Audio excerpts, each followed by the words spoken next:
Hey folks, Docs and Wedge here. Today, I'm giving you 5 tips for lighting in photo mode to help you take better photos in Cyberpunk 2077. The first tip is to take advantage of nighttime.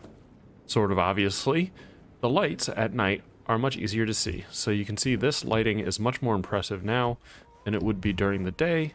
So as you can see, there's not a whole lot going on with this scene, but since it's nighttime, we've got some nice shadows and some nice lighting on him that makes this photo stand out and pop a bit more. This leads me into my next tip, which is don't forget about your vignettes.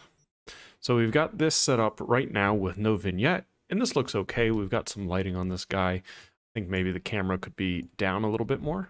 So this is sort of an interesting photo, but there's plants on the side.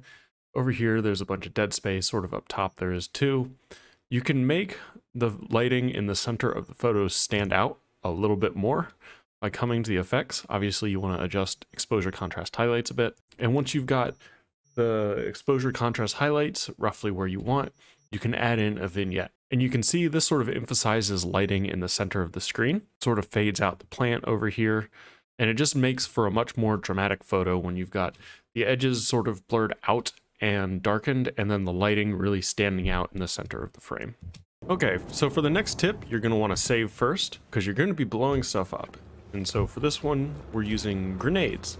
The tip here is just use grenades. They offer a good light source. I'm using fire grenades. They have a nice orange light. And I have the grenade mod that lets me tell where my grenade is going to fall. So it's going to fall here, and I can run to this edge and use the lighting to my advantage if I time it right. So let's try this. So we can see giant fireball, nice orange glow, and it lights up half of my character. So as you can see, we've got some orange glow on the side, lighting up the character, and then on the left side, we've got some darkness. This gives the photo a bit more of a dynamic feel, gives it a little bit more depth than it would otherwise have. So the next tip I've got is to use your poses. So I've got my character here. He's in a really dark place. You can't really tell what's going on, but if we mess around with the poses a bit, you can see there's this option for muzzle flash. And the muzzle flash lights up the character quite a lot. He's even got a creepy grin. He looks really happy with his shotgun.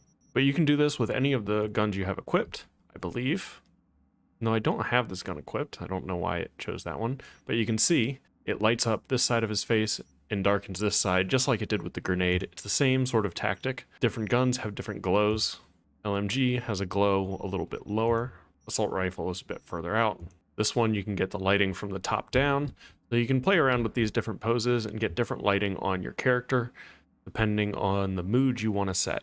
The next tip I've got is to try to use smoke to your advantage. So smoke plays a really important role in lighting and photography in general. So if you find some smoke like this one, you can actually use the smoke to propagate the lighting through the scene, and then it'll also blur out the background a bit, sort of like an extra depth of field thing. So you can see here, the main focus is on the character, even though there's a bunch of noise and stuff going on in the background.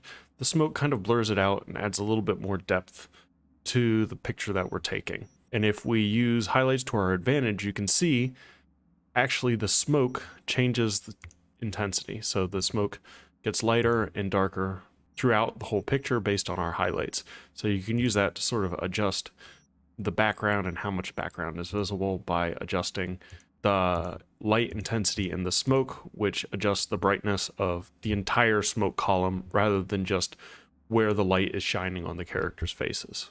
So that's it for me. I hope you enjoyed these 5 quick tips, and I hope they help you out when taking photos in Cyberpunk. I'll be back later with even more tips and tricks for how to take better virtual photos.